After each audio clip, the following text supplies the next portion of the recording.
You guys are about to see how I got a smoking deal on this Suzuki QuadSport and this KTM 50 and how I'm going to use it to make a huge profit.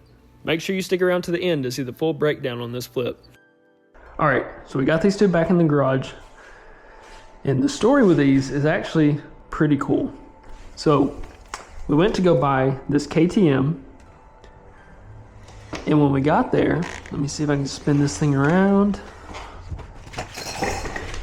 If you look in here, I don't know if you guys can see it, ton of oil all over this head. So I noticed when I was looking at it, and I was like, what in the world? My first thought was that this wasn't sealing right, the expansion pipe, and it was blowing back onto the head.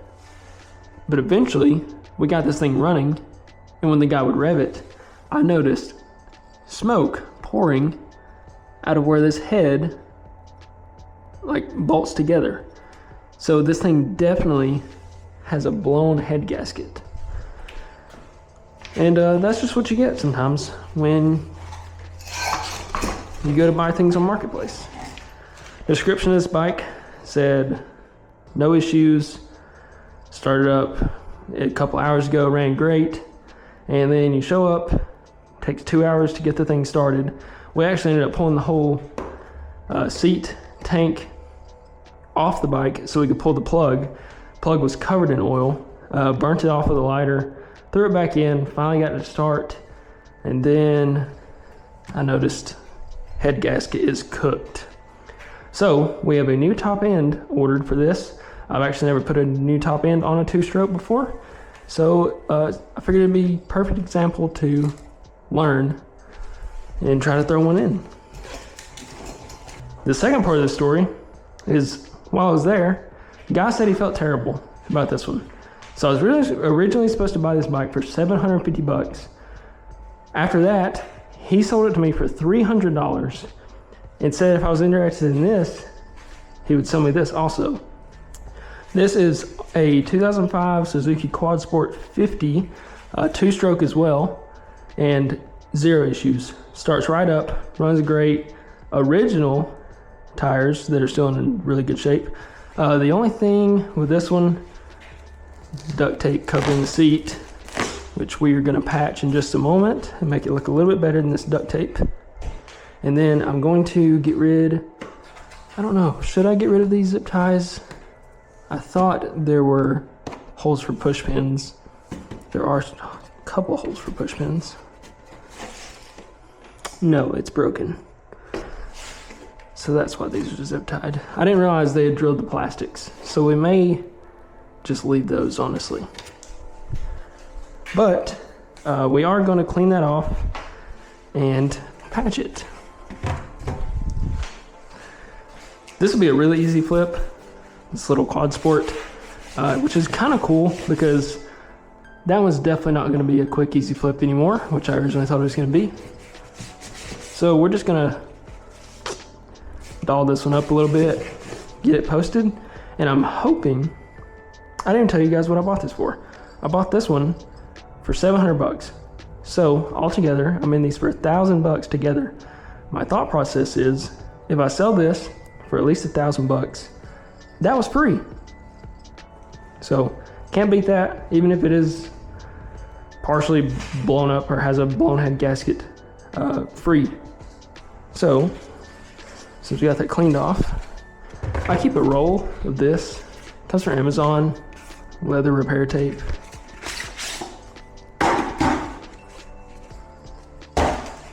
It's okay, it works decent for stuff like this. I mean, obviously you're still gonna see the patch, but it's a little more flexible and at least has a leather texture.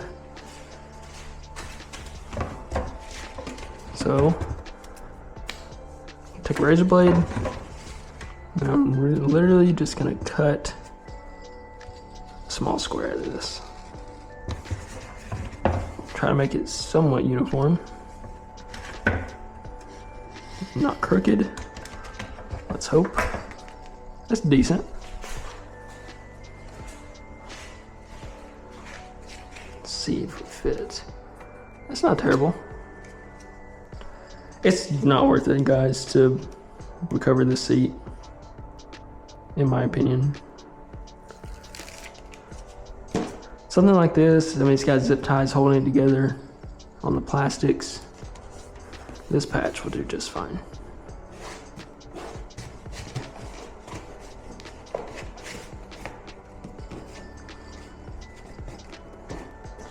And there we go. A little less noticeable than the shiny, glossy duct tape.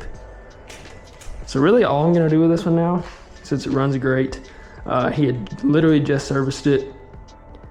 I didn't have time to clean it off, unfortunately, so I'm just gonna give it a quick wipe down. Really just the trouble areas, like, you know, all this dirt is built up here.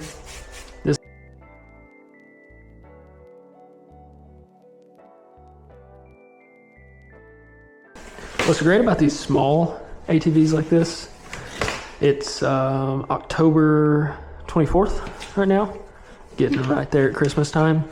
These things sell like hotcakes around Christmas time. You buy this thing in February, you may be sitting on it for a month or so. Christmas time, it's going. One thing too, I'm not sure if it'll pick up on camera, but if I were to take this thing to the car wash, I would have taken a Mr. Clean Magic Eraser. All this dingy stuff, maybe even this big stripe, might come off. You know, hold on. I'm just gonna demonstrate. Keep a whole box of these things. Spray this down a bit. Light spray. Let's see if this works. Fellas, look at that.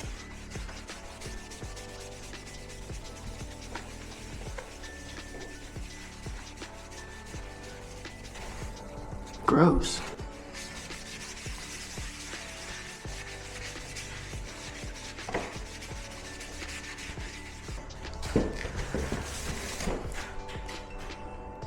Definitely cleaned it up for sure. We're gonna give this whole thing a quick wipe down. One thing I do want you guys to notice though, see how this still has like a light sheen and that's more matte now?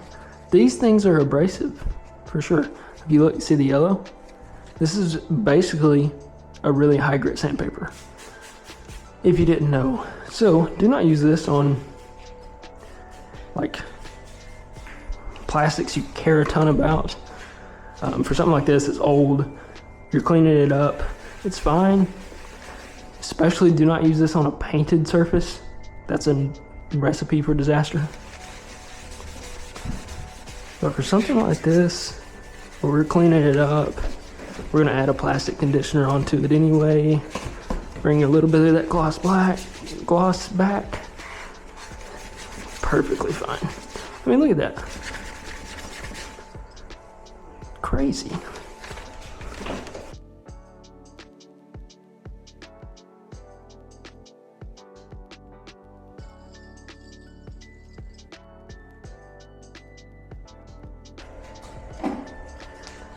The magic sauce. If you guys want to pick this up, I'm gonna have it linked in the description. Amazing. Literally says new bike in a can, and it kind of holds up to that.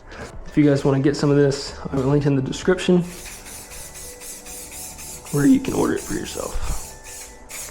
I mean, look at that. This stuff is amazing. Let's try it on this black. Dude.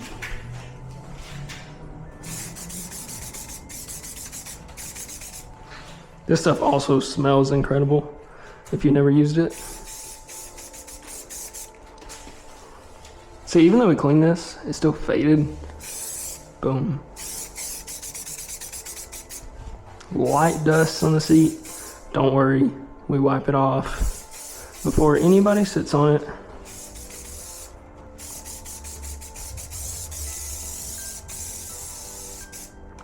One thing too, a lot of people don't hit this, but these faded rubber, I lightly dust those. Even these, much better. And we wipe this whole thing down before anybody test ride it, so it's not slippery on them. It's looking pretty good. Pretty good. Another thing too, you can use this as a tire shine.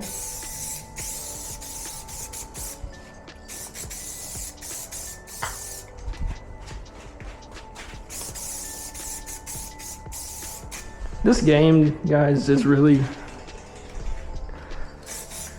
90% presentation.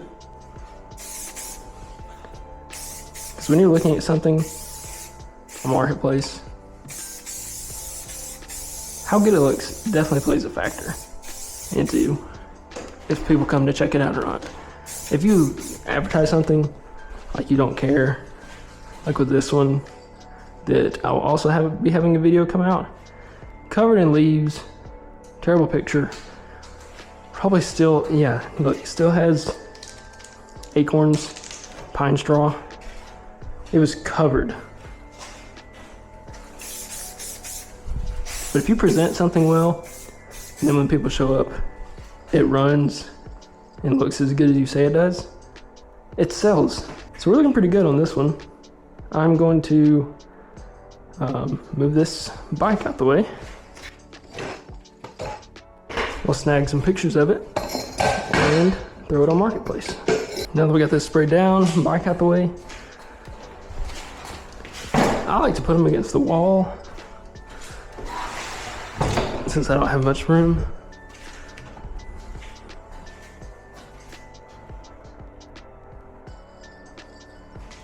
And then when I take pictures, I try not to take them like this because I don't know. I think when you drop down, get more on its level, it looks a lot better. I also take my pictures in portrait mode instead of landscape mode because that's the presentation that Facebook Marketplace shows them in.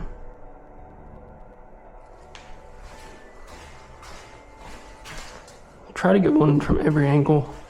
I don't want that bike in the picture. Well, still in there a little bit. That's fine.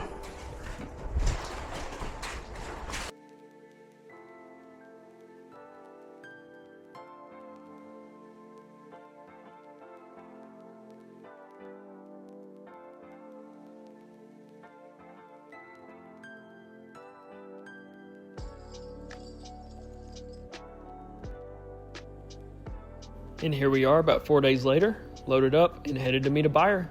So we're gonna hope that it sells, and then we'll break down just how much we made on this one. All right, guys, we are back from selling that Suzuki, and now you're about to get the full breakdown on this flip with the Suzuki and the KTM. So we purchased them both for $1,000. We just sold the Suzuki for $1,100, which means the total investment we have in the KTM at this moment is $0. And that brings our profit to date to $100. So if you guys want to see how I take this free KTM and turn it into a huge profit, make sure you stay tuned, like, and subscribe.